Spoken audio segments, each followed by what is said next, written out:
सच्चिदानंद रूपाय विश्वोत्पत्त्यादि Hathaway तापत्रय विनाशाय श्री कृष्णाय वयम नुमः।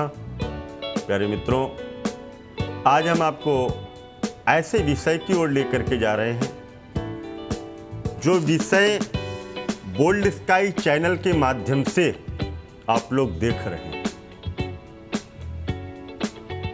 वसंत ऋतु में जन्म लेने से जातक किस तरह का होता है, क्या होता है वसंत ऋतु। अंग्रेजी महीने के अनुसार फरवरी और मार्च का जो महीना होता है इसमें होती है वसंत ऋतु। हिंदी महीने के अनुसार चैत्र और वैशाख का जो महीना होता है इसको कहते हैं वसंत ऋतु। सूर्य मीन और मेष राशि पर जब प्रवेश करता है तब होती है वसंत ऋतु। और इस वसंत ऋतु में जब जातक लेता है जन्म तो उसके जीवन में किस तरह का आता है परिवर्तन बताती है ऋतु।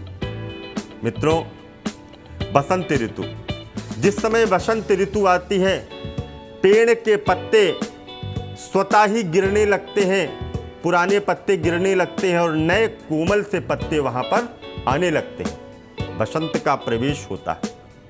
स्वभाव से युक्त व्यक्ति भी ऐसे ही होते हैं कि उनके जीवन में सदैव सुंदर ही सुंदर, आनंद ही आनंद बना रहता है। जिस तरह से पेड़ों में नए पत्ते आते हैं उसी तरह से जब इस ऋतु में जीव का जन्म होता है तो उसके जीवन में भी नवीनता आती है।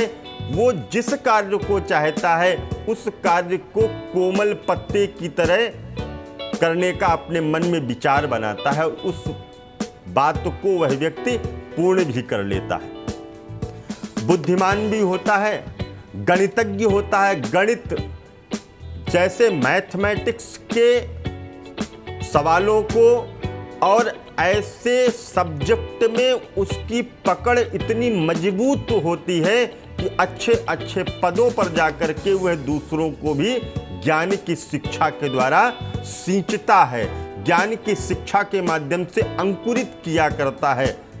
क्यों? क्योंकि उसका जन्म वसंत ऋतु में हुआ है।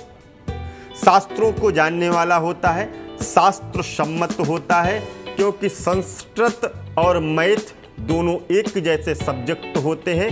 यदि संस्कृत में एक बिंदी का अंतर कर दिया जाए तो पूरी सब जो वाक्य है वह गलत हो जाएगा। उसी तरह से यदि मैथ में एक बिंदु का परिवर्तन कर दिया जाए तो पूरा हल गलत हो जाएगा। इसी तरह से इन जातकों का स्वभाव भी होता है। यह बड़ी ही धीर बुद्धि वाले होते हैं और सफाई पर विशेष ध्यान देते हैं। इस ऋतु में जन्म लेने वाले जातक सफाई पर, क्यों? क्योंकि पेड़ों के ऊपर जब पुराने पत्ते जाते हैं, नए पत्ते आते हैं तो नए पत्तों के अंदर किसी प्रकार की गंदगी नहीं होती है, बिल्कुल साफ होते हैं, कोमल होते हैं। अतः इनका स्वभाव भी सफाई का विशेष होता है। और बसंत ऋतु में जन्म लेने के कारण ऐसे जातक निसंदेह दूसरे के जीवन में भी परिवर्तन करते हैं, दूसरे के जीवन में भी आनंद की अनुभूति करते हैं, दूसरे के कष्टों को देख करके स्वयं द्रवीभूत हो जाते हैं और अपने कष्टों को दूर करके, उनके कष्टों को आगे रख करके उन्हीं का सदैव मंगलमय और कल्याण करते हैं। ऐसे होते हैं वसंत ऋतु में जन्म लेने वाले जातकों का स्वभाव। सभी को जय माता दी, जय मां गंगे।